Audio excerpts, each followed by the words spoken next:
The Wrestling Inc. Documenting Chyna series includes profanity. It also contains discussions about the sensitive subjects including drug use, sexual assault, and suicide. If you or anyone in the room are easily affected by those subjects, we ask you to please turn off the program at this time.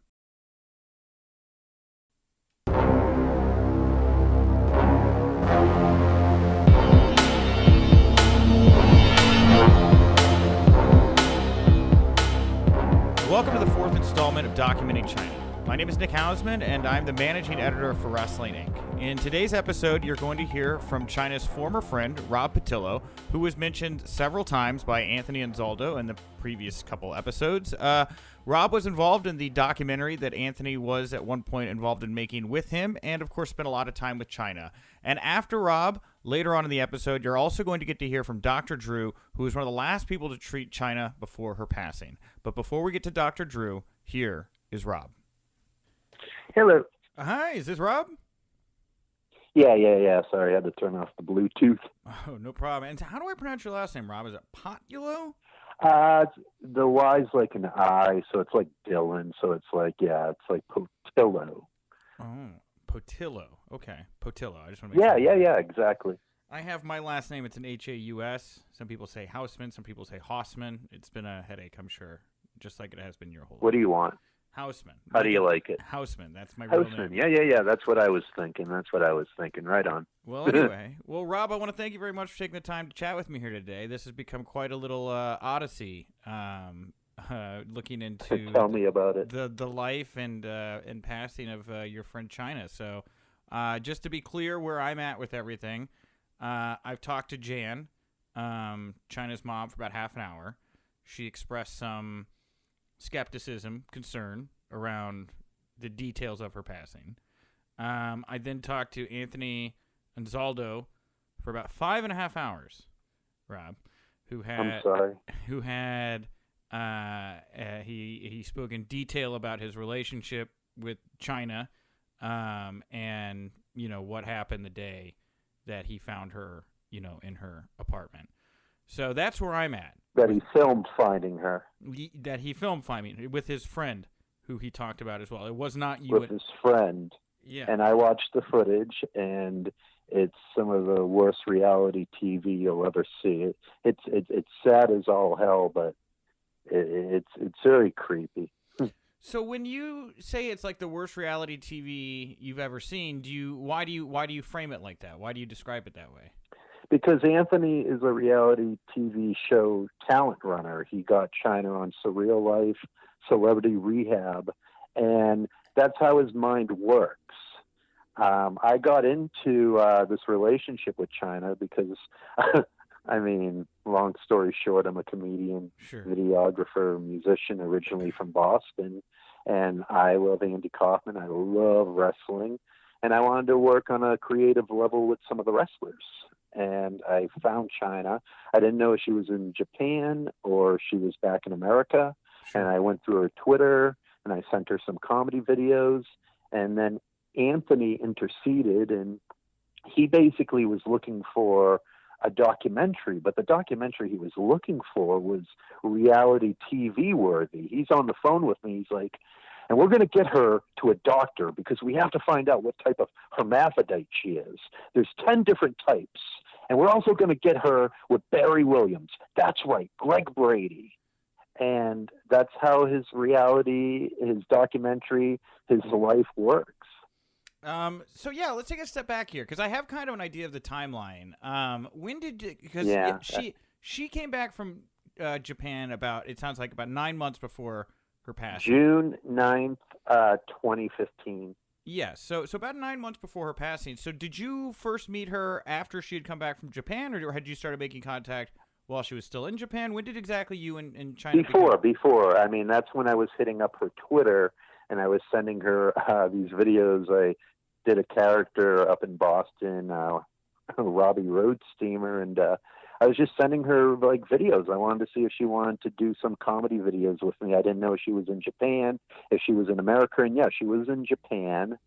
And basically, I had a lot of videographers I knew around Boston, and Anthony wanted a documentary. And I wanted to meet Chyna. I love wrestling. I loved her. I was a huge fan of the Attitude Era. And, it's wild because Anthony doesn't care about wrestling. He doesn't give a shit. He gives a shit about talent. And if they have pop culture status, which Chyna certainly does, but, I was the wrestling fan. I was the person who loved it. And I just wanted a chance to, do videos with her. I thought she was hilarious. I saw her in Beyond the Mat. She was in it with her sister Kathy, and I just thought she was hilarious. I really did. I thought she had a great sense of humor, that she was a perfect type of weirdo and a dork. And yeah, so basically I negotiated with Anthony to have a videographer by the name of Eric Angra, who was shooting a lot of stuff for me, worked for Vice, HBO. We negotiated a documentary. I explained to Eric who Chyna was. He had no clue. And I introduced Eric to Anthony. And we basically negotiated for Chyna to come back to America. And basically the first time I got to talk to her was the day or two before on FaceTime. And we drove down the JFK airport. And on June 9th, I was the first person she saw at the terminal. I waited there and I saw her, and it's just insanity. I loved it. Okay, couple questions here, real quick. Sure. So the way Anthony described it, it sounded like I was under the impression from what he described that this was more something between he and Eric, as he mentioned to me several times. Of course, he has to gaslight me into being some sort of happy-go-lucky intern that lived on his couch. But Eric didn't know anything about Chyna. And Anthony didn't know anything about Eric. That's what really became a huge barrier, that once they became introduced to each other, my role became diminished because they were shrewd alpha business types. And I was the person that just wanted to put it together because, honestly, I wanted to work with Chyna. I didn't like Anthony right off the bat. Yeah, and so when you say that you helped to bring Chyna back from, did you have any part in that? Because, again, the way Anthony described it to me was he got in touch with, the lawyer of the Mormon Church in Japan and helped to, figure out the way for Chyna to get back into the States. Does that all resonate with you and sounds about right, or no? I don't know because he never talked about that with me. I'm just talking about the aspect of Eric paid for the flight. Okay. Eric also paid Anthony to come to Boston, who stayed at Eric's apartment. And once again, I introduced them together. Okay. Anthony didn't fall upon Eric. Anthony didn't go through a phone book. I was the one who initiated contact, and I was the one that, and Anthony, in his own words, said nobody had reached out for Chyna in 3.5 years when she was in Japan to work with her. I was the first person, or me and Eric were the first people to reach out. So regardless of his other end of what he had to do, we're the ones who paid for the ticket and got her back. Okay, and so Eric and Anthony kind of make this deal then, where they're in on it, and it sounds like you met. So was Eric filming you at the airport meeting Chyna? Then was Anthony involved with that first shoot or no? Well, that's where Anthony's reality TV show sort of persona took place. Anthony had a completely different documentary, like I said, and we humored him on filming it. So he staged a scene at the airport right after the terminal Chyna came in on, where he had flowers and he waited for her. But in the reality of things, I was the one who led her to that scene for him to set up. He set up everything like it was a reality TV show. And, from the very beginning, Eric and I had to sort of figure out what was the real documentary, because if it was up to Anthony, it was going to be Anthony bringing Chyna to all his talent he represents, members of the Brady Bunch, Coolio. He was trying to get them all on the documentary, but I felt like it really, and Eric did too, it had little to do with, who she really was and trying to get to know her. We had to interview Sean Waltman behind Anthony's back. We didn't tell him. Okay, so we were doing go ahead. our own documentary right off the bat because he was giving us the weirdest vibes. 3 days into it, he screams at me. I mean, there's a lot here, dude. What that's what we're trying to unpack here. So I get the vibe impression from both sides here that pretty quickly communication fell apart. What happened 3 days after? So was China already in the States, and it was 3 days after that, or when? What was the time? Yeah, 3 days after that. I mean, we've been, going along. Eric rented an SUV and got all the film gear, and we met Chyna in New York. And 3 days after that, we brought her back up to Boston because we had to we were going to now go across country. I recommended a cross country road trip for the documentary, and the guys agreed upon it. And basically, it was our last day in Boston 3 days afterwards. And I brought Chyna to a gentleman named Ernie Bach, who owned a bunch of car dealerships up here. And we're going to his gates, and Anthony makes us wait 20 additional minutes for a lady friend to show up. And I'm like, well, he did expect us at 12:30, and, we're here at the gates, and, we should go in. And Anthony turns and he screams, "Listen, without me, you are shit. Without her, you are shit. You have nothing. You are nothing. You are a fucking loser." And I think that Jan also echoes sort of his anger management problems. She has a bunch of emails to prove that, but I mean, 90% of the time he comes off as your best friend and everything's all good and I'm going to take care of everything. But he has severe anger management problems. And I've spoke about that in the past. I mean, he's threatened my life through texts and it's kind of, even talking about it now, my voice, I get nervous. It's an uncomfortable position. I'm doing this conversation with you because, you emailed me yesterday and you said Jan got in touch with you and, wanted to do some sort of peace. Yeah. I've been trying to, just trying to live my life now and shit, amidst this insanity of, him sending threats and all that. It's a crazy story.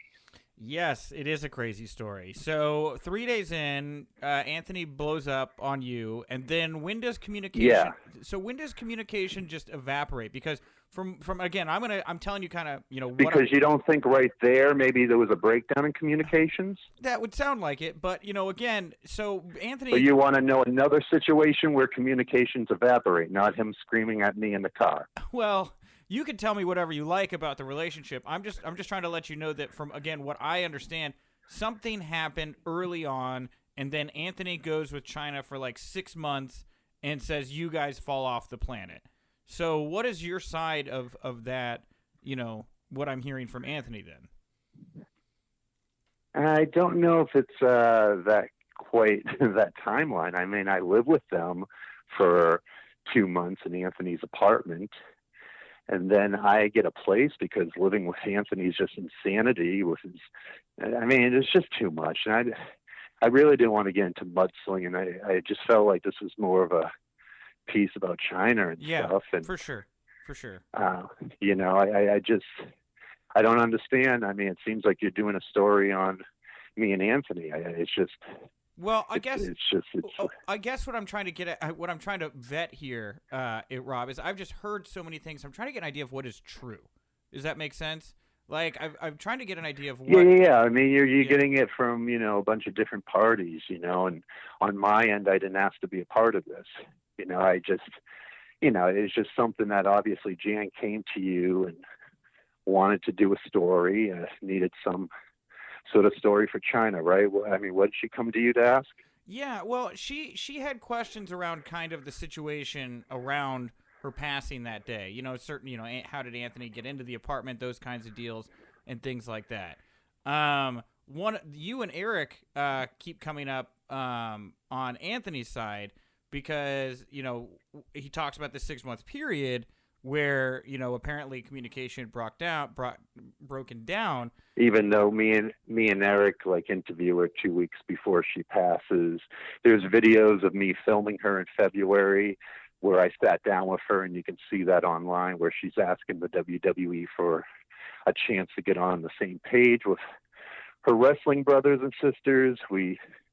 I don't know if there's this weird 6-month layoff, because there's, plenty of video and photographic proof that there really wasn't a fallout. Okay. I mean, we're doing comedy videos, we're doing yoga videos, sure, in this timeline that Anthony claims. And, once again, 2 weeks before she passes, me and Eric sit down at her apartment and we film her for an hour and a half. And at that point, Anthony and Chyna actually had broken apart. They had their last Comic-Con in Charlotte, North Carolina, the Wizard World, and then they had a huge falling out. And that last month, even by Anthony's own accord, he's out of Chyna's picture. Yeah, no, 100%. And that's where he says that you all kind of re-enter the picture. Is there in those? No, because this was a huge video. I ran, I worked with Jan, and I ran Chyna's Facebook and her Twitter for a year, and ran like Chyna's Let Chyna In campaign for the WWE Hall of Fame. And, one of the big videos for it is filmed in January and February. We were with Chyna all day. Like, she's sitting down on her couch in her apartment in Redondo, and she's talking about how she misses her brothers and sisters and the WWE, and she's just asking for an opportunity. I mean, it was shared by Fox News and a bunch of other outlets and stuff, but I can't agree with that timeline, because, we definitely kept in touch long before the last month. I just have to, disagree there. Okay. And so when you were in touch with her that last month, how was she? I mean, did you notice that she was slipping when it came? She was absolutely off the rails in terms of, the pill use and the alcohol. And it basically, Anthony was holding everything up by saying that he was going to get her on the TV show Intervention. Right.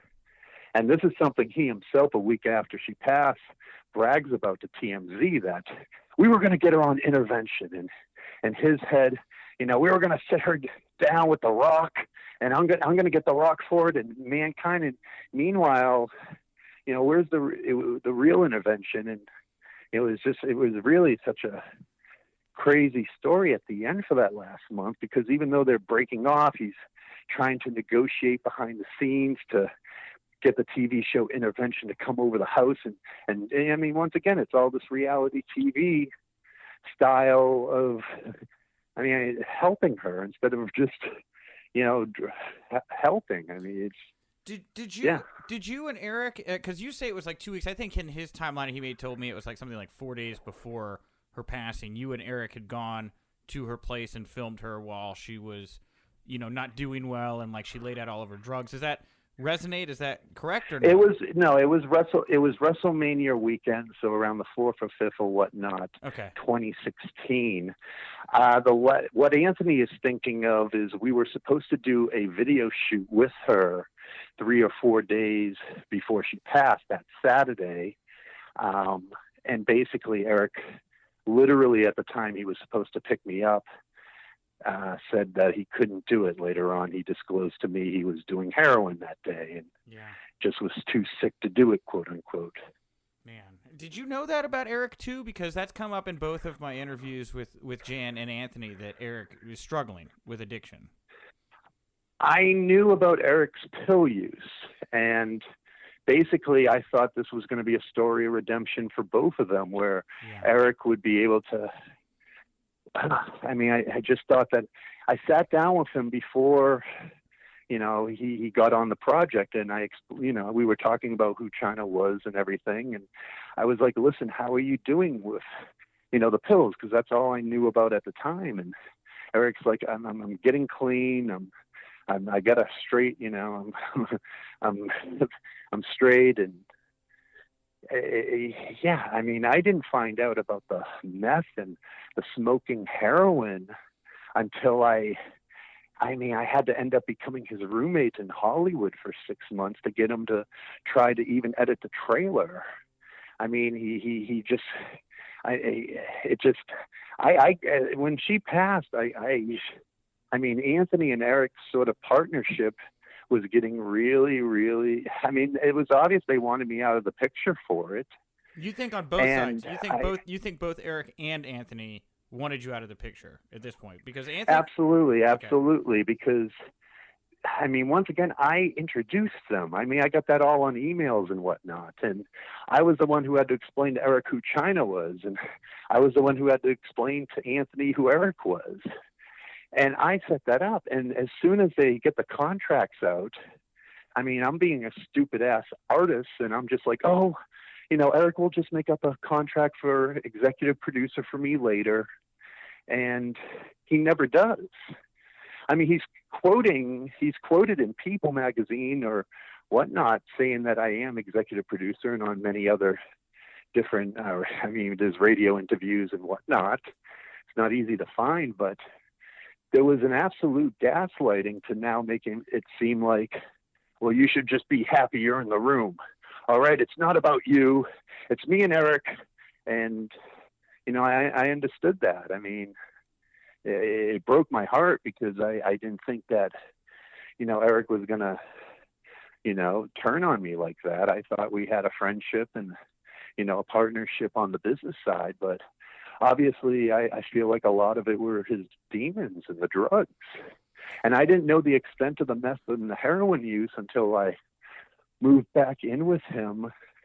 And we were living in Hollywood, and I had to help him edit that damn trailer, trying to figure things out. And all the while he's already wheeled and dealed with Anthony, and they got the contracts already. And yeah, it was a brutal time. Do you recall Eric ever having Chyna sign over the rights to her life story, all of that stuff? Yes.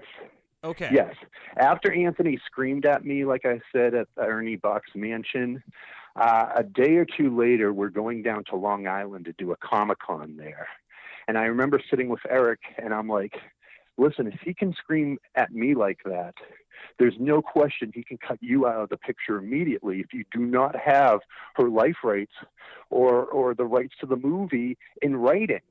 And so literally Eric got on the phone and whatnot with his lawyer, and they drew up the papers for not just permission to, you know, do the documentary, but also her life rights. Okay. I mean, there was a concerted effort. I mean, Eric, I think, also got rights to a book deal off of it. Okay. And so with Anthony, because Anthony claims he had the rights before Eric, or I guess at the time you thought you were in bed with Eric. He claims he had them like before you guys had them, and that's like a big sticking point, I guess, right now for him. Well, I mean, yeah. Are we talking about the life rights or the rights to the documentary? You know what? It gets a little messy there, honestly. It does. Yeah. I mean, because obviously, I mean, if he's repping her as a manager, he has her rights. But in terms of a documentary, Eric's the director. Eric got the rights. Eric wasn't going to do the documentary, especially after Anthony screamed at me, unless he had it in writing. And I remember that. I mean, he like had the papers faxed over to a hotel in Stamford, Connecticut. It was the next day Eric brought Chyna and Anthony. Eric and Anthony brought Chyna down to the WWE to try to have her go to their home offices. That did not go well, from what it sounds like. So. Well, no, but once again, it's because Anthony did not give a shit about wrestling or the WWE. He gave a shit about spectacle. He didn't care about repairing the relationship with the WWE. He was feeding her, you're bigger than the WWE. You're bigger than everybody there, and we're going to prove it. Once we do this 1 year documentary, it's going to be 1 year, and it's going to have Barry Williams, and it's going to feature a wrestling match in Vegas with you and Tori Wilson. And it's going to be incredible. And he already had this documentary worked out, and he didn't give a crap if the WWE were on board with the documentary or repairing a relationship with Chyna. I mean, there was a point in the summer where he called about royalty statements to the WWE, and he filmed the conversation and uploaded it onto YouTube. And, you know, they immediately, you know, within a couple of hours called, and they're like, cut the shit. You know, what are you doing? This isn't helping anything. Yeah. All right. And some I'm interested in too. Then so you spent a lot of time with Chyna away from Anthony and Eric. It sounds like too, because you guys are doing like your own comedy videos. Yeah, because I mean, we lived together for 3 months in terms of the first 2 weeks being the cross country road trip, and then 2.5 months. Me and her shared Anthony's living room. She had the couch, and I got the floor. Wow. Oh, what a household. So are you telling me? I mean, once again, dude, all aside from sort of this battle, which, once again, I don't like battling on. I love Chyna. I love wrestling. I went to I started going to the Garden in like the late 80s, seeing Hulk Hogan versus Rick Rude and the Conquistadors versus the British Bulldogs. And I was such a mark. And to be able to be with her and like talk about all the stories and hang out with her across country, it was like almost famous. I mean, it was insanity. I'd never been cross country, and here I am now with Chyna in Vegas, and we're impersonating Sharon Stone and De Niro from Casino, and we're running around the whole casino. It's just incredible. So that side of it was incredible. So from your perspective as a friend, because again, I can hear in your voice that you genuinely cared about this person, Rob. I will say that. With Chyna, well, I mean, I she was amazing, and I loved her, and it was a lot more of just wanting to just see her get the ship right and whatnot. Yeah, for sure. And so when you were talking to Chyna, what did she say about her relationship with Anthony? I would imagine not much about Eric, because it doesn't sound like they were close, but Anthony makes it sound like they had a very long, winding relationship. They did. Yeah. They did. There's no question about it. But that quickly deteriorated in the last year that she was back, culminating with the fact that they had a huge blowout and falling out in North Carolina at the last Comic-Con. And she had no contacts during that last month when she was sitting in that apartment. But they did have a close relationship. But, when she got back, it's just... Once again, he had his view and his idea of how to steer her career. And a lot of it was reality TV direction, putting her on Opie and Jimmy right when she gets off the fucking plane within a day or two, having her meet Barry Williams in New York so they can talk about the time she interrupted his birthday party at the Flamingo in Vegas.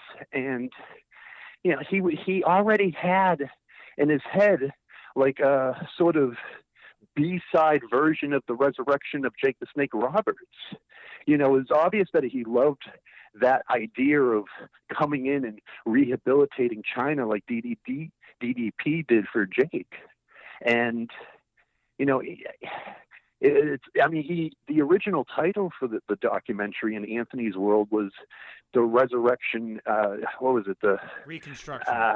The Reconstruction of Chyna. It's so close to that one, So it's just such a mind effing, because you could see what he was trying to do in his head.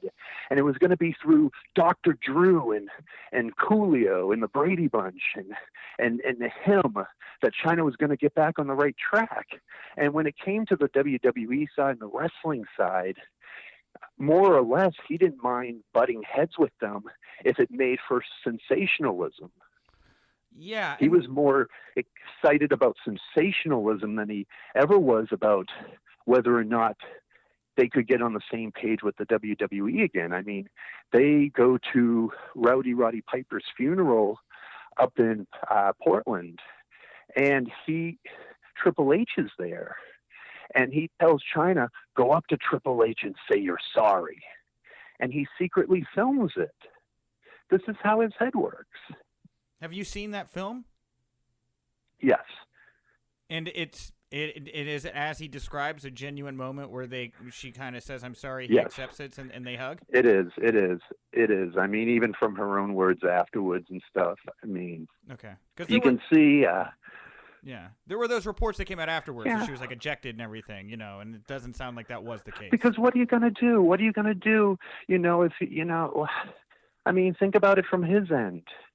She's obviously sort of blacklisted from the company, and she obviously didn't do herself any favors by, coming back and her and Anthony going through sort of Opie and Jimmy and whatnot, continuing to fight the same old wars. I think in Anthony's head, it was because of the sensationalism for it. And I think in Chyna, she just trusted Anthony to do the right thing. And it wasn't. I mean, anybody that could understand sort of the business and respect and whatnot, you don't go to, somebody's funeral and do that. And it wasn't even her own call. Anthony, bragged about it, and Chyna said, he said, go up and say you're sorry for everything. And Triple H says, I'm sorry too, or I'm sorry. I mean, according to Anthony and Chyna, and, I'm not a lip reader, but it looks like he repeats the same thing. I mean, you can see his lips in it. And it's just heartbreaking because it really destroyed Chyna like the next day or two when, out comes on Twitter that she bum rushed the funeral and security almost had to be called. And, you watch that's not the case. Yeah. It wasn't at all. It was a genuine moment forced by Anthony. And it just, gosh, if she had anybody but him that respected that world and that could see how much she deserved to be in that world again, instead of using him for more sensationalism. I mean, after we ran the campaign to get her into the Hall of Fame, a couple of people told me at the WWE, they're like, we would have inducted her during her lifetime if he wasn't in the picture. That's wild, man. And so it is.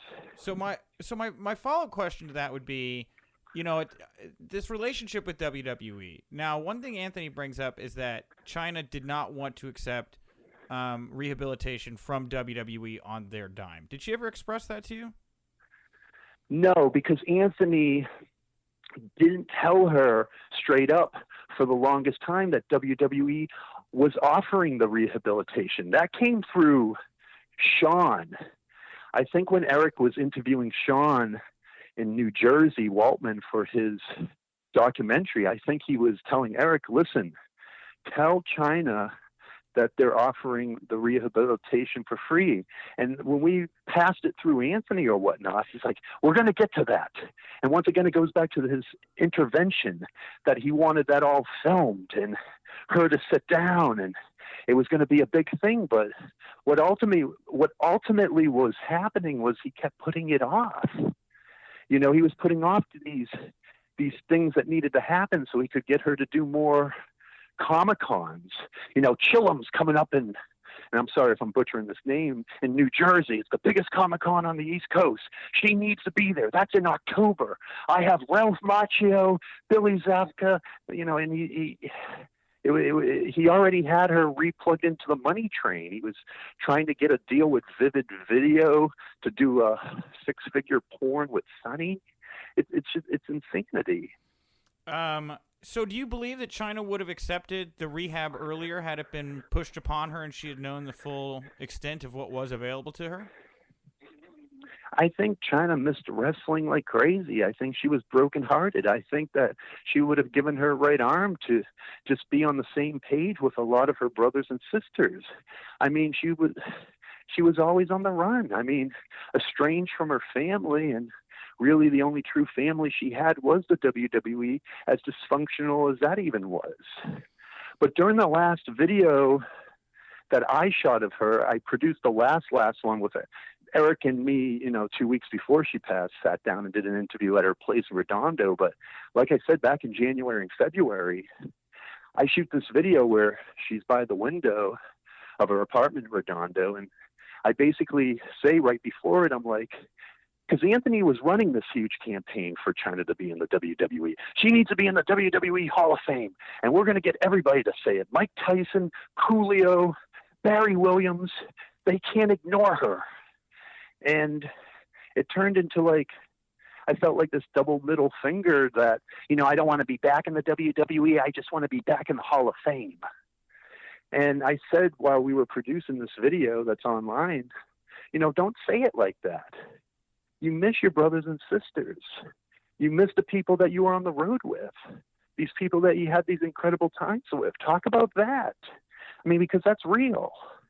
Whether or not you get into the Hall of Fame, that's arbitrary. And she says it. And, I know that it would have meant the world for her to be in the Hall of Fame. And I know it would have meant the world for her to just be back in the fold, have one last Goldberg type run. I mean, she had the faculty and the heart to still do it. Mm-hmm. It's just the demons. So when it comes to her passing, the last day she spent was with this woman, Joy, is what I'm told. Are you familiar with Joy? Yeah. Okay. Did you know? Okay. Yeah. I mean, I'm familiar. I literally, during the 3 months that I lived and stayed at Anthony's place, she came over with her fiance or whatnot. Yeah. Okay. And did you know that she was with Chyna on her last day? Were you in touch with Chyna at that point or no? Yeah. Okay. Yeah, I did. Did you know that I did, because I saw her posting pictures online, and I thought to myself, oh no, she's going to go on a bender. Okay, but you didn't know that they were drinking and doing drugs. You just kind of knew they were together, right? No, I knew they were going to. Wow. I mean, just because I remember that summer, and I remember Chyna, when she didn't have her friends influencing her, would drink beers. I mean, she just would have little cans of beers around her when she would watch Breaking Bad or whatnot, when we would be in the living room. But, I remember when they came over, they brought the vodka and the Jack. And, she really doesn't go too crazy on that stuff by herself. And I just remember that night they were power partying, just really, I was hanging out with them for a while, and then it just got too uncontrollable. Chyna flipped upside down in a cartwheel and maneuvered her legs up to my face. This isn't that. This you're not talking about how you were there on that Sunday, or are you saying you were there that day? No. I'm talking about when I stayed with Chyna for the 3 months that I was at Anthony's apartment. Joy and her fiance came over for a huge bender one weekend. So we're talking July of 2015. Okay. Got it. No, I wasn't there for the last time, but what I said was I saw the picture she was posting online, and I'm like, oh, God. Yeah. She's probably going to have a huge ripper tonight or something. So, I mean, and I don't mean to put you on the spot here, Rob, or anything, but, I know Anthony keeps kicking the can down the road here with the intervention thing, and he says he had one set up for, the Wednesday after she passed or something like that. But, why do you think nobody did anything to try to get her help? That's a question that Jan had for me, and I know that you talked to Jan, it sounds like. Why wasn't something being done to force her hand a little bit here? Because, like I said before, with Anthony sort of putting things off, that you would, at first, we're working with Anthony with Chyna. It takes a while to sort of really pick up on the vibes that, God, we're going to have to go around Anthony to sort of do things, or talk to Chyna. And it wasn't like we weren't bringing up that, she didn't need rehab. I mean, on the last interview, and there's a clip of it on the trailer for the documentary when Eric put it up, she says on there, I don't need rehab because I don't want to be surrounded with a bunch of assholes that remind me of everything I hate. I'm paraphrasing, but it's to that extent. It's, the link to the original trailer that Eric put up under the working title Wrestling with Chyna is still up there. So, it wasn't like nobody was trying to bring it to her face, but even during that last month, it was like, listen, we need to get her rehab. And Anthony would come down with us. I have it all set up. It's going to be through intervention. It's going to have The Rock and Mankind. Don't fuck things up. It gets to the point where even Chyna knows she needs rehab. There's no question about it. On her very last voicemail to Eric, which Eric put up online, she says that. She says, hey, Eric, I'm going to try to do rehab through my lawyer, Sam, up in Malibu, and we're going to try to keep it on the DL from Anthony. She says that in her last voicemail. Why would she try to keep it on the DL from Anthony? Why would she try to hide because her? they were estranged for that last month. They had a blow up in North Carolina at the final Comic-Con, and she didn't want to have anything to do with him anymore. Wild, man. So what is, I mean, I guess Which is kind of difficult. It's just kind of difficult considering she lived a block down from him. Yeah. Well, I don't really have any more like questions on my timeline or anything, but I mean, Rob, like, just kind of what do you take? I mean, this sounds like a nightmare. First of all, right? I feel bad for Jan. Well, it is. I mean, I feel bad for everybody involved. It is. It's being sorted out, and the documentaries are going to put a lot more light on it and stuff because this is quickly took up the narrative after she passed. Yeah, no, and I mean, do you agree? I mean, what do you think is the story that should be looked at right now and being told, in your opinion? When you originally got in touch with me yesterday, I thought this was generally going to be maybe a look back to how Chyna was the last year, sense of humor, the wrestlers that wanted to get on the same page with her. And it's this garbage. And a large part of it is because there's narcissists who continually need to have their name with her still. I mean, what is it right now? It's November. Who brought up this story to you? Why? Because they want their names out there again. Well, Jan brought this story to me. So she knows the last. I mean, Anthony talks about his side on his little autopsy episode. The last weeks have been dissected and gone over a large part with Anthony and her. What's an independent wrestling outlet going to pull out for Jan this time that Anthony didn't already disclose or these elements? There hasn't been. I mean, I wish new shit would come to light, but there's not like this new Zapruder film that shines any more light. We just have the facts of what Anthony says in that miserable last week. Yeah. Well, and I mean, you make a compelling point, Rob. I mean, I'm very much kind of entrenched in this right now just because I've heard and seen so many things, but I understand that, you're arbitrary, in getting the real story and stuff. And, even when it's, you called today and it's like beforehand, I'm like, you know what, I'll be able to, even if he gets into it with, Anthony in the last couple of months and stuff, I can be strong and do it. I just thought it was going to be a story about her. Well, I'm fuck me. No, Rob. No, you're fine. I obviously can tell you guys were very close. I'm going to give you a chance here to talk about your relationship and talk about this. Yeah. I mean, I wasn't trying to fuck me, man. Goodbye, everybody. But, talk to me. Absolutely. Talk to me about. I mean, do you call her Chyna or do you call her Joni? Which name do you prefer? I call her Chyna. She wanted to be called Chyna for, yeah, the time I knew her because she won that name back in court. Granted, because the WWE didn't file the papers on time to get the name back. Yeah. But she wanted to be called Chyna, which is weird because she goes from Joni to Chyna, back to Joni, back to Chyna. It's a wild sort of headspace. But she wanted to be called that, and, we just got along so well because I'm from originally Massachusetts. Okay. And she was born in upstate New York, but she lived with her sister in Tewksbury, Massachusetts.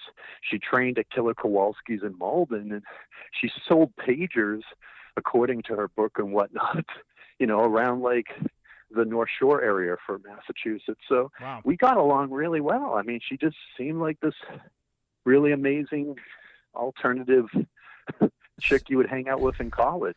So talk to me, what are your, you have some time with her here. She's coming back. It sounds like she wants to rebound. She wants to, what are your fond memories?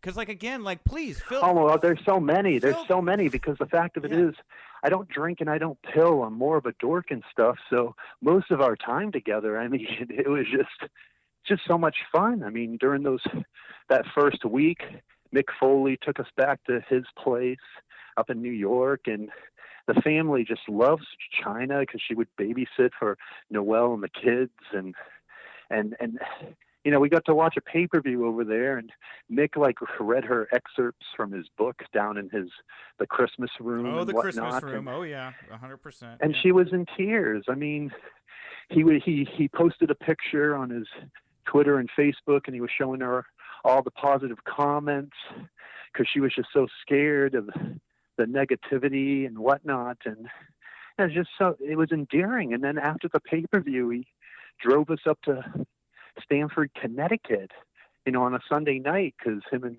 Noelle had business there or whatnot the next day. And, okay. it was such kindness that, a lot of people didn't, show Joni during that last year. But, I mean, we lived, on the Pacific, at Anthony's condo. And every day you would wake up, like I'd sleep on the floor and she'd be like, "Wake up, Rob, I'm going to make you a smoothie." And she'd go over and make this apple cider vinegar banana combo. And then we'd lay out and we'd go to Wee Man's Chronic Taco, and we just crack jokes to each other all day. I mean, when not under duress, I generally like to have a better sense of humor.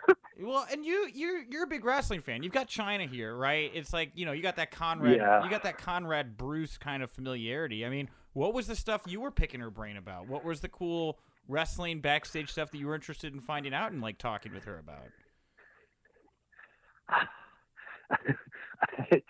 I mean, a lot of it, and I really, when it comes to the relationships and the depths of them and stuff, I was incredibly curious, and she told me a lot. And you don't need to give it away. You don't need to give it away. I'm just wondering, like a lot of fans would relate to you, right? You've struck up this friendship. Was there something? Yeah. And I totally understand and everything. And, a large part of it was, just being a fan around her, when I don't know, we were relaxing and stuff, and talking about a lot of it, like for Sean, she always thought that she'd get back on the same page with him, and I would talk to her that maybe if we didn't have Opie and Jimmy or Howard Stern as the arbitrator in between, you guys could have a better opportunity to make up, and she definitely felt that would have happened, and there's just a lot of things that I wanted to know about that, and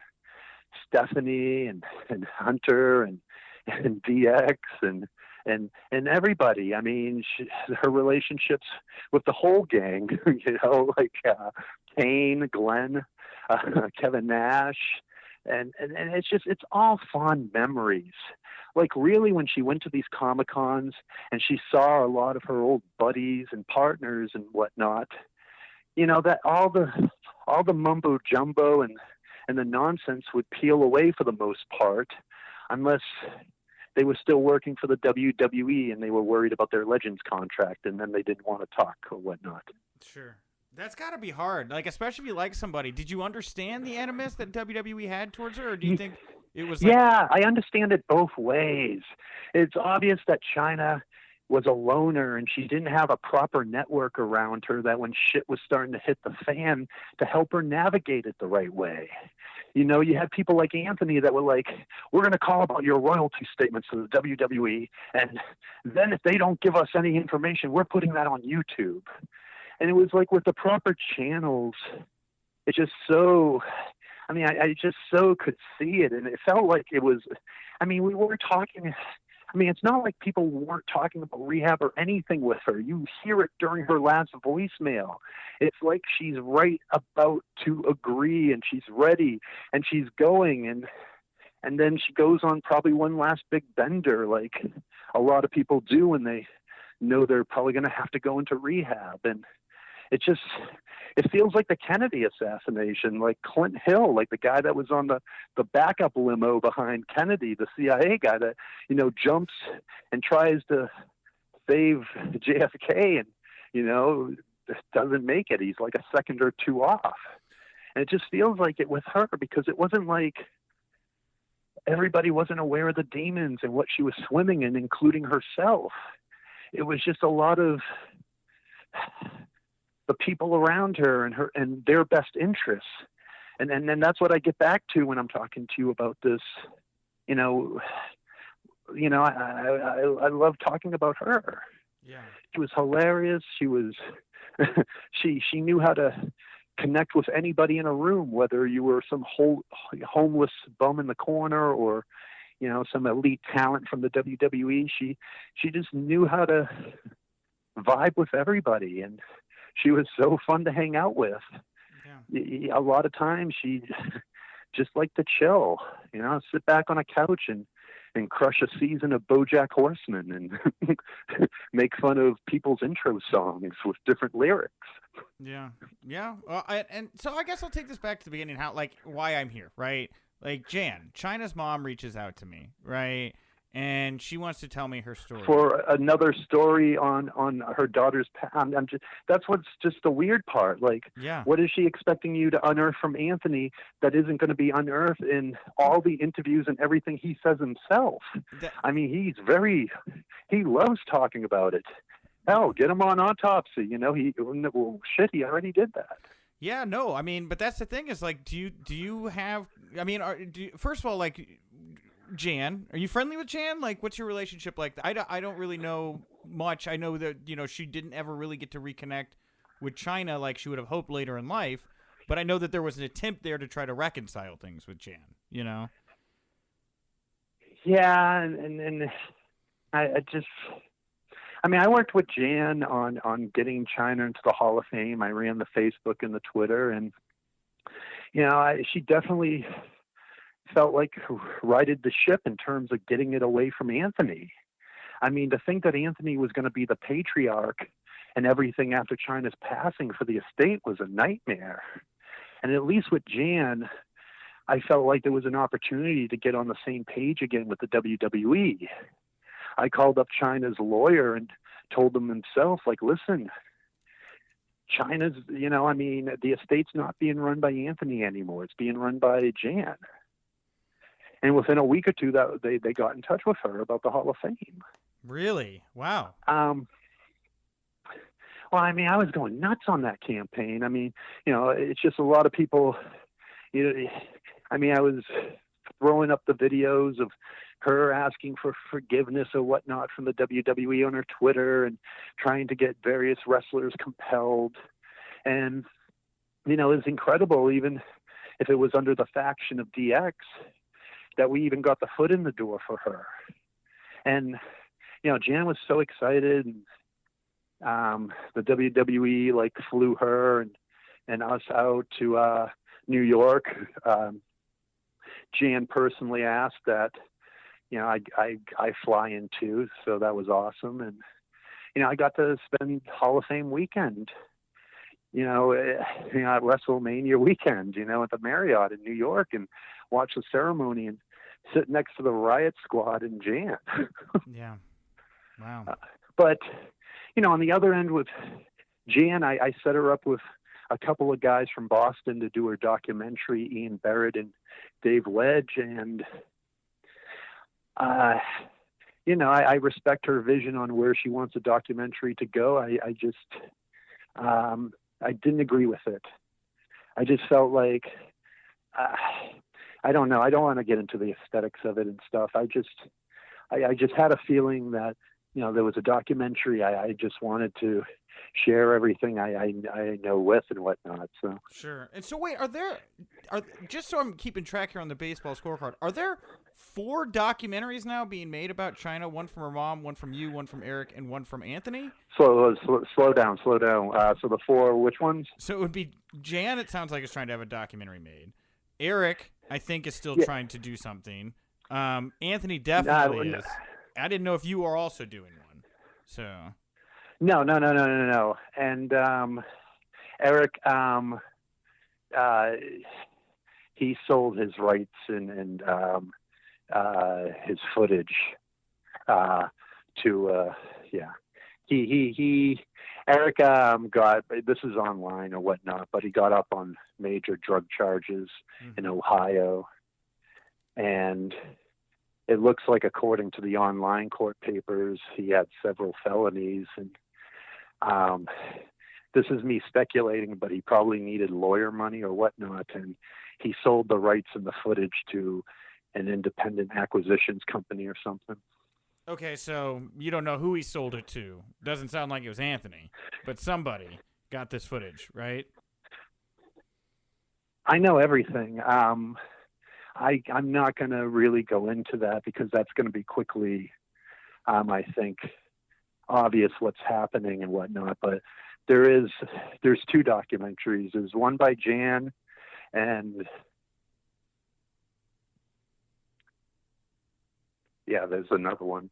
Okay, so then it sounds like you're tied to whatever this other one is, right? I interviewed for it. I can say this, and whatnot, because it is out there and everything. It's just Russo interviewed for it a month ago, and he talks about it a bit on his Twitter. Like, he has a couple clips. I think if you look up Chyna and Russo, and he goes into it a little bit more. It's just, yeah. I shot my interview with it, and I just really respected the director. Okay. I think she's really phenomenal, and she came out of nowhere. And basically, my relationship started with her a year ago, basically just getting in touch with me and saying that she watched the footage and that it looked like I was her only friend or whatnot. That's the only reason why she got in touch with me. Okay, got it. Just trying to get an idea of where, because again, it's like this web of where. I totally understand and stuff. It's like, man, over here it feels like a couple of times I'm enjoying this process. This isn't something that's pulling teeth with me, but sometimes it's like taking like a big bump and like the hell in the cell and shit. It's like, oh man, I just didn't land right. I'm sorry. No, Rob, I totally get it, man. I totally get it. But again, one of the reasons I guess I'm so compelled by this is like, my girlfriend is a huge Chyna fan, right? Like, she wasn't even really a wrestler. Yeah. When we first met like 4 years ago, she had fallen out of wrestling. She's like an adult, right? Woman. I cover wrestling for a living, so she kind of tertiarily knows about it. When I told her, I was like, I got this story about Chyna. I don't really know where it's going to go, but it's, it's crazy. She lit up like that was my favorite wrestler, right? And I think that, and I know that there are a lot of people out there that were very affected by Chyna in her life, and a lot of people that have questions, and they want to know more about her, right? And there's no question. There's no question about that. And I think we're literally on the cusp of the wave that's going to reveal a lot. Okay. That's why I'm sort of, tiptoeing around it and whatnot, because we're literally in real time on it. And literally sort of the documentary I'm speculating about, I think is going to be quickly apparent sooner than later. And I think it's a labor of love. Okay. And it's not Dark Side of the Ring, right? What's that? It's not Dark Side of the Ring. Oh, I'm sorry. You said that quick and stuff. No. No, but they've been wonderful with it. Evan, we've, because originally, well, not originally, but one of the ideas was Dark Side of the Ring and whatnot. But it's just something, it's just some serendipity happened, and it just is really wonderful. And they're in on it too. It's neat. It's just in terms of advisory or whatnot. I don't know. I'm on the outside of I'm gonna lay out people's involvement. Rob, I'm gonna throw the white flag. I can feel your sweat through the microphone right now. Okay, so like, I don't want to put you on the spot here and get you into trouble. Yeah, I'm terribly proud of it, because I just, I think the director is just, she's absolutely fabulous and everything, and she did all the research, and she's going at it from just a brilliant angle. And it's just, on the other end, I respect Jan for wanting to put the estate version out there, and it's all good. I understand that. I helped assemble a team for her too or whatnot, but it's just, I just felt like it's hard to, if you've been really close with Chyna, not also have the sort of desire to want to explain your story through it too, Sure. And I think when it gets down to the bottom line of it, it's her fucking story. It's not Anthony through Chyna. It's not Eric through Chyna. It's not Jan through Chyna or Rob through Chyna. It needs to be independent. It needs to be her own fucking narrative. Otherwise, it turns into, I found Chyna and I was really sad, and I had a memorial with Coolio and Barry Williams, and I played a Matchbox 20 song, and I, and it's not it's her. That's why I get too hesitant, sometimes of talking about my own sort of situation with it, because I just, the thing I feel the most horrific about and the worst about is her own fucking story in all this. That's a very good point. That yeah. It's just so brutal when someone passes that they're at the mercy of wherever the estate and the narrative falls upon. And that's not necessarily falling into the lap of a Werner Herzog or whatnot, Mm-hmm. It's almost people who are so concerned about their own narrative in her story, they can't help but wanting to, sort of have a positive narrative in their story. And that's, without sort of pussyfooting through it and stuff, it just affects the actual story. You can't help it, wanting to, these people putting their own DNA all over it. And I think the right picture is being made. And I just am very excited to have people understand a lot of this insanity that, that happened with her. I mean, even for me, the last 5 years have just been in a insane whirlwind because of just continuing to try to, behind the scenes, maybe champion her cause and fight for her, even though, fighting for her obviously makes my voice quiver. And it's just, I just wish I was stronger sometimes. That's all. Well, Rob, I want to thank you sincerely for the time. You were very candid, and I know that you were not, I guess, expecting to get as detailed as we did here today. So I apologize if I caught you off guard. But you were, I would just want to thank you, Rob, and I think Chyna's fans want to thank you. This is the thing, is like right now, there's like still kind of a mystery. There's like a fog right there, and I don't exactly know what I'm trying to do or accomplish with this. I just know I got a story, and I know, and I totally understand, and yeah, I hope I connected some of the dots at least and stuff. But it is a whirlwind what happened after she passed, but a lot of it has been under the radar from the wrestling community, and I just felt like I missed the living hell out of her, and I felt like I could have done so much more and stuff. And hindsight's 20/20, but looking forward, all I can do is help try to shine a light on her legacy. She's was an incredible woman, and I really felt the magic when she was inducted into the WWE Hall of Fame that weekend, and it was wonderful to see the wrestlers finally having permission to speak more open about her and what she did mean to a lot of them. Yeah. And I think that's just the beginning. I think that, some wonderful documentary or whatnot is going to shine more light on it. And I think sooner or later, we're going to get that solo induction, maybe get a battle royal named after her at the WrestleMania, but just maybe have, generations of fans understand that there was this amazing female warrior, the feminist icon that, was an outsider and had this Jimi Hendrix type 5-year career. And, before people realized how much they really missed her, she was gone.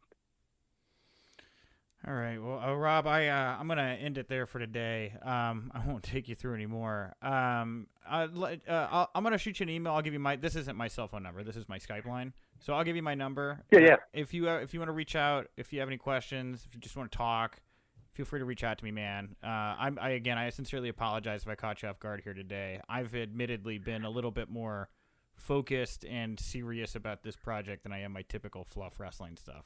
So and you don't need to apologize. I mean, I'm a huge fan of the news site and whatnot and everything, and it's just, yeah, it's wars, and it's something that I really firmly got myself entrenched in. But I want it to be raw. I want to care.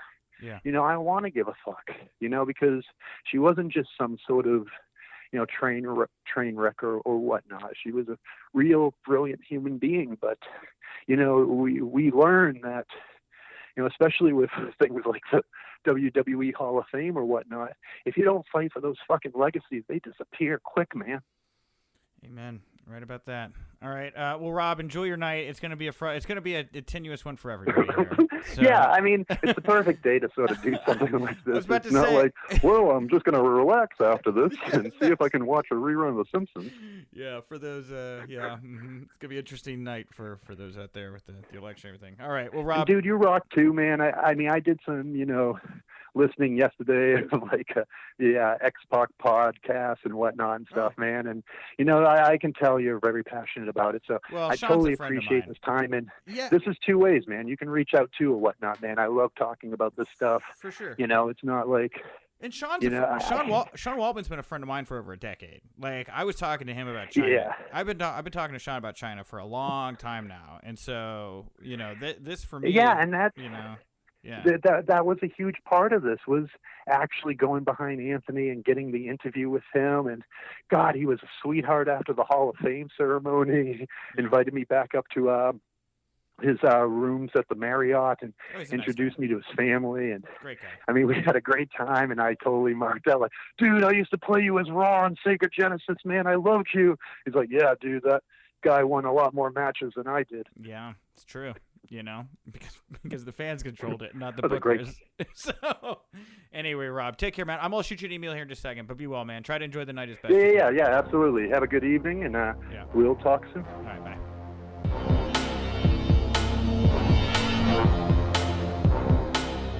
Thank you to Rob Poytlo for the time. After interviewing Rob is actually when it dawned on me what to call this series of interviews. Documenting Chyna. I had realized following my interview with Rob that I was actually interviewing a bunch of people who were involved with documentaries about Chyna and her life, including her final year. And I guess you can lump me into the pile with that. I guess, was documenting documentarians creating some kind of weird audio documentary. So with that all in mind, I prepared myself for what turned out to be my final interview of this series, somebody who had been involved in documenting Chyna himself, the one and only Dr. Drew. Yeah, Nick, I'm so sorry. I had another interview and the time zones were backwards and they got me, and so I'm sorry I'm late. Don't worry about it. I really appreciate you taking some time to chat with me here today. You bet. So just to kind of give you some context of why we're talking, how this all came about, Chyna's mom, Jan, reached out to me and the site saying that she was looking, into questions she had about Chyna's passing. Have you ever met Chyna's mom, Jan, or no?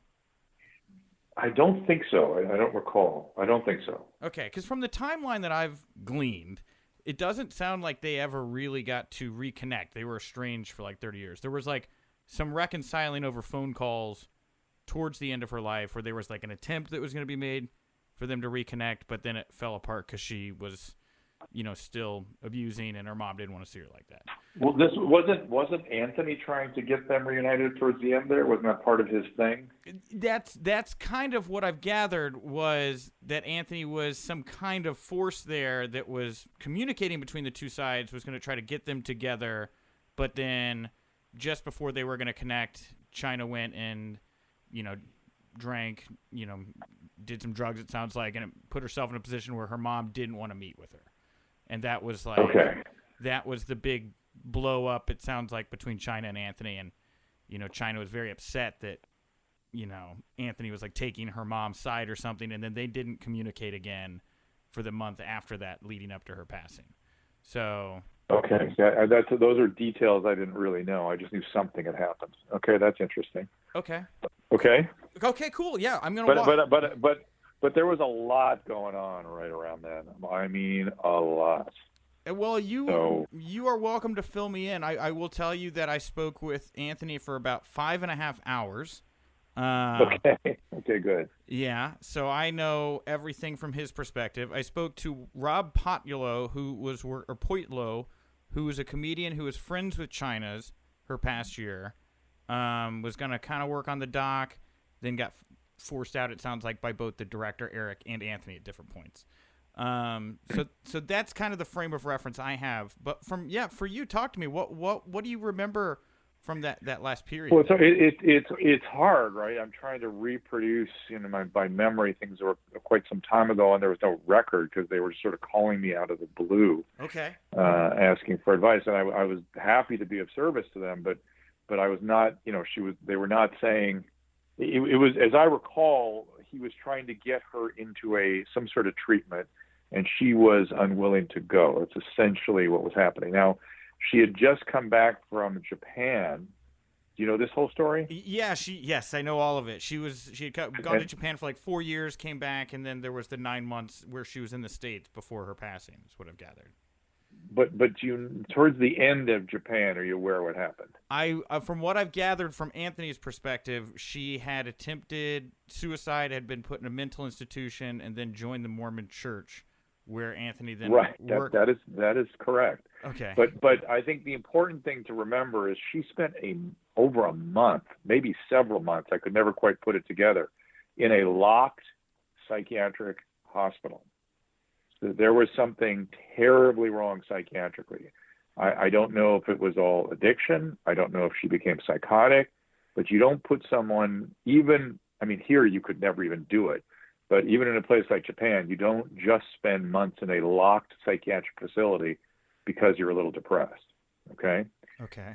Or that you were suicidal at one time. So something substantial was going on psychiatrically, which is why when they called me, I just kept saying, look, you got to get a psychiatrist. You've got to have somebody evaluate her. So something is not right. I don't know what's going on. But don't worry about the mom and all the things you want to do. That's all great, but I need to understand what's going on here. And the last I kind of talked to them, as I recall, I got them referred to a good psychiatrist, and I think that she saw him, but I don't know what happened. It was out of my hands at that point. Okay, okay, so yeah, this is where the timeline gets a little fuzzy for me too, because Anthony had said they were trying to get her to meet with the psychiatrist to get her into a rehab facility or something like that, but also spoke about how at some point she had met with somebody and she was diagnosed with something, I think it was called delusional disorder or something like that, where she would create facts in her head to replace more traumatic memories in a way. Does that resonate with you? Yeah, she seemed to have some sort of dissociative disorder. Okay. Right. And she clearly had been traumatized. She clearly, there were times, she never had a formal diagnosis of dissociative identity disorder, but I worried about that because her presentation was so different in so many different environments, like it was a different person. And when I would talk to her about some of her traumatic past, which again, when people have these traumatic pasts, you never know what's a memory and what's really happened. But what's important is that they're struggling with these things, and in her case, she was highly dissociative. Okay. She just really constantly dissociated from feelings and memories and things. And a lovely human being. She's at least the version of her that I got to know was quite sweet. But I always had grave concerns. I sent her to a psychologist. She wouldn't go on in the addiction treatment. I sent her to a psychologist. She saw him a few times, but never really followed through. She never really wanted to cop to the substances, and she never really wanted to get involved in the mental health care. She never wanted to really dig into the process. And then, of course, the drug addiction part became much more prominent later on. Yeah, because so you worked with her. I think everybody infamously remembers. So I believe she was part of season 1 of Celebrity Rehab on VH1. Is that correct? That's my recollection. Okay. I get a little confused sometimes thinking about who was on what season, okay. But I do remember treating her for sure. Okay, and I believe that was in 2008. Yeah. So you actually knew her like 8 years before her passing, you had already kind of started working with her, even before the stuff in Japan. Like, you knew her pre-Japan. Did you? Yep. So when Celebrity Rehab was getting put together, I want to slow down for just a moment here, real quick, with Anthony. So Anthony, was he helping you secure talent then for Celebrity Rehab? Is that how you guys met? I was not involved in the production, that side of the production. I was sort of given cases and asked, can you treat this person based on what you know about their history? Yes or no? How they got and who they got, that was John Irwin. Okay, gotcha. So you never really engaged, it sounds like, with Anthony much during the Celebrity Rehab process. You were just dealing with whoever. Oh, no. Once I got him, he made himself, he was around, and he wanted to be of help. He was, I remember talking to him a number of times. I think he may have had more than just Chyna there, if I remember right. Yeah. But he was concerned. He was actively concerned. He always, his heart was in the right place always. He wanted to, help these people get well, but like every manager or agent or whatever, always like, well, I got to get him back to work. It's like, no, that was always my struggle with these people. Yeah, but you did get the sense that Anthony like genuinely cared about her and other talents. Yeah. Okay. Yes. Okay. Well, then that kind of, jumping back forward then here a little bit. So then when she comes back from Japan, did you ever engage with Chyna directly then in the 9 months then before her passing, or no? No, in the few months after Celebrity Rehab, I was following up really with her psychologist to make sure that she was showing up, because she was so resistant, so sort of slippery about what she was going to do. Mm-hmm. But that, and I would run into her once in a while and ask her how's she doing, and let her know she got my number, or if you need anything, I'm here. And she was always claiming to be sober, and so I don't know if she was just not using, or if she was involved in the program, or what exactly she was doing. But I always had concerns. I was worried, and so when Anthony showed up with her, now many years later, I was like, okay, this thing progresses usually, and here we are. We got to get very serious about having her evaluated. Right. And so the timeline that Anthony starts to kind of explain there for the last like week, I would say, of her life, is that he and Chyna have this fight over her mom. Chyna doesn't want to talk to him anymore. She goes, lives in her apartment there for a couple weeks. He's like, I guess, paying for her to get food or whatever without her knowledge or something like that. And then he sees this video she puts out where she's got a black eye and he's worried about her.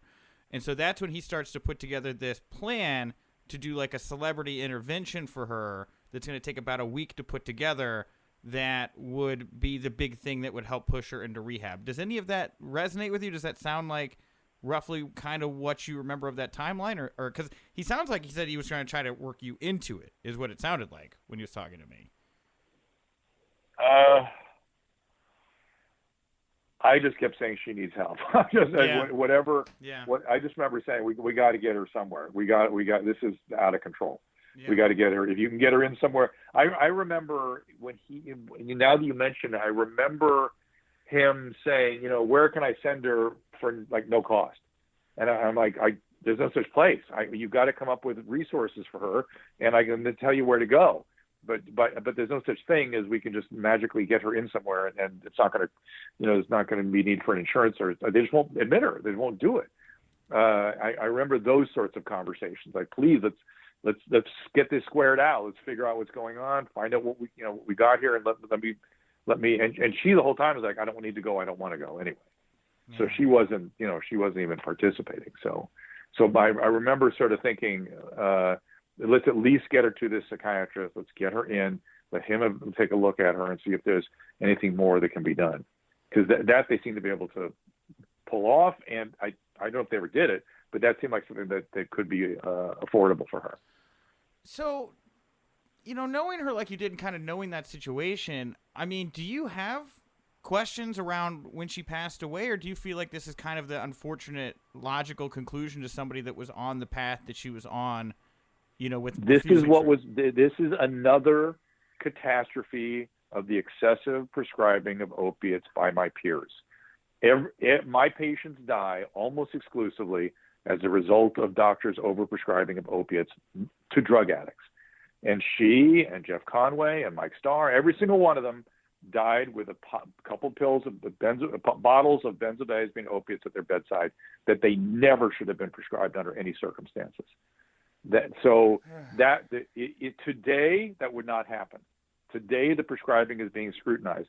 But then, if you were an addict, your life was in danger if you went to see a doctor, and that was happening hand over fist, and I couldn't stop it no matter what I did. Man, well, Drew, it was a terrible time. It was a terrible time, heartbreaking. Like I'm pacing right now as I'm telling you this because I cannot tell you how horrible it was. I would treat people, I'd get them well, they'd have no more pain, and they'd go see their pain doctor or their orthopedic or whatever. And literally things were said to them like, when are you going to stop listening to those people that are trying to brainwash you? I know what you need. You need to be on these medicines all the time. You say that to a drug addict, they're done. It's over. And that's how they were dying constantly. It's heartbreaking. It's disgusting. But that's what I was dealing with at the time. And by the way, I suffered through 10 years of people telling me that I was interested in people suffering, that I didn't care if people were in pain, that I was old-fashioned. Nearly a decade of that. Because that's and it's what's that? That's the thing is I feel like the big I think the reason that I feel like Chyna's mom asked questions or like other people have had questions is like the big crux is why didn't people just get her? If they knew she needed rehab, she needed this intervention. Why didn't they just get it done? Why did a whole production TV thing have to be set up where she gets this whole intervention and things like that? And I think that's just that's an Anthony question. I was only I had like 3 or 4 maybe 3 phone conversations with them where only thing I was feeling was desperate to get her in somewhere as fast as possible. So for you, it was not about having to put for you the idea of like having to do an intervention or anything that was irrelevant to you. What Anthony was trying to produce there for you, completely irrelevant. But the reason you could say I didn't get in the way of it, I was thinking at the time, well, at least that'll motivate her to go in because she's not participating, she's not going. She's minimizing and saying there's not a problem. And so if that's what he needs to do to get her in, just get her in. I don't care how you do it. Get her. And again, I think they finally saw the psychiatrist, and I don't know what happened there. I don't know why he wasn't able to do more. So. Yeah, I don't either. Well, Drew, I mean, I don't want to I don't want to wait. It's not. Listen, man. It's not unusual for the time. I'm telling you, at the time, that's the stuff that was going on all the time, and and finally the government got a hold of it and started prosecuting the physicians that were doing that. Scared the rest of them to watch their prescribing, and but we still have a problem with this. It's not completely gone. It's not completely gone. It's just changing a little bit. It's a lot better. It's a lot better. It's not as crazy as it was back then. But yeah. So anyway, I wish I knew more. I don't have a lot of detail in my thinking or memory. No, that's except my feelings about it. Yeah, and I mean that's fine. Honestly, Drew. I mean, I'm Dr. Drew. I'm just trying to get a little context here, because like I get it. There's a lot of people that like your name gets brought up, like all these other names, and I think for a lot of fans out there, and it sounds like some members of her family, they're just kind of looking for. There was just so much chaos around her passing. Like what happened? There was, but there was a lot of chaos. There was a lot of complexity to what was going on psychiatrically, and I don't know that anybody ever really got it nailed down. And addiction wasn't the only story. There was a lot more going on, and we live in a time when caretakers, doctors are not allowed to take care of people unless they ask for it. Unless they're in imminent danger, you can put them somewhere for a couple of days. But otherwise, you're not allowed to do anything if the patient isn't saying, "I want you to help me." And it's a really serious problem right now in this country. That's why you have homelessness. Yeah. We're not. Well, Drew, I mean, I just want to thank you for the time again. Like, I was just kind of looking for some context around the situation here. All right. Hopefully, it's all very deeply disturbing to me. Deeply disturbing. And she was a lovely, lovely woman. I always feel like it didn't need to happen, but she was complicated. And bad prognosis at a time when It was killing people all the time. Was that? No, that was it. No, I was just gonna maybe ask you. You know, I don't know how comfortable you, because I know there's like the doctor-patient related, but I mean, do you want to expound a little bit on like what exactly was going on with Chyna and what she was struggling, or do you feel that would be? Well, no, I think I've already told you the extent that I'm comfortable is that there was some. I'm worried that I didn't get a hold of her long enough and get her to participate long enough to really nail down what was going on. But I always had concerns there was something in the zone of dissociative identity disorder. They used to call it multiple personality disorder. Yeah. And something in that, I don't know that's what it was because nobody ever formally made that diagnosis, but she was clearly dissociative. When I would work with her, I could feel and see, and she'd complain of the dissociation. But the tremendous shifts in how she would present in different environments made me always worry about that. And these are difficult problems. Last thing, while I have you here, Drew, or Dr. Drew, the one thing that's come up, like it's weirdly between Anthony and Jan, and it sounds like maybe you, they all bring up like supernatural experiences with Chyna after she passed. Anthony mentioned you may have had an experience like that. Is that true? And what do you make of something like that? My wife is big into, mediums and all this stuff. And so she had Tyler Henry come read us, right? Okay. The Hollywood medium guy, the TV show. So she and I did it. We did it together. But in there, he says, he goes, there's this large woman and she just passed. Like, it was about 2 months after she passed, I think. He said she just passed. She's holding up a big belt, like a wrestling belt, and saying that I wasn't ready to hear what you had to say. I really wasn't listening to you. I died of what you warned me, and I wouldn't listen. That's what he said. Now, I don't know what to make of that. I would not have brought it up had you not brought it up.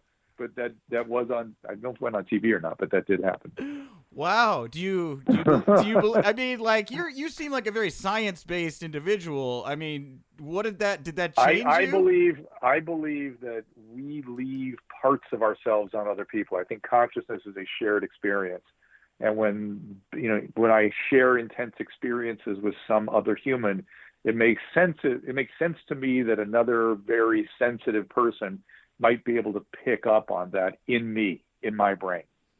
That makes sense to me. That almost like he's, a part of me is being transmitted. Because I've been in some very weird situations in close therapeutic relationships where you hear things, see things, feel things that are uncanny. So I know that to me, I know those kinds of things communicate between people. So maybe she left a huge, and she did, a big emotional impact on me, and Tyler Henry picked it up. Wow. And it was, he was right. She wasn't ready to listen to me. Wow. That's absolutely true. And that's where it's what's heartbreaking. All right. Well, Dr. Drew, I want to thank you so much for the time, man. All right, you bet. I tried to keep it all about Chyna, but I'd be remiss if I didn't say, we're big fans of yours around the household. You're very kind. I appreciate it. I'm sorry, I'm sorry. I'm sorry for Jan. I'd love to talk to her sometime because Chyna had all kinds of stories about what happened in her childhood. And I have no idea what anything's true or not, and I'd be interested in hearing the mom's perspective. So, I don't necessarily want to dig anything up for her. You know what? I have your agent's information here. I will send you her email address. If you would like to reach out to Jan, I would encourage you to do that. Okay, done. Okay, thank you so much. No problem, Drew. You take care. All right, man. Take care. Bye.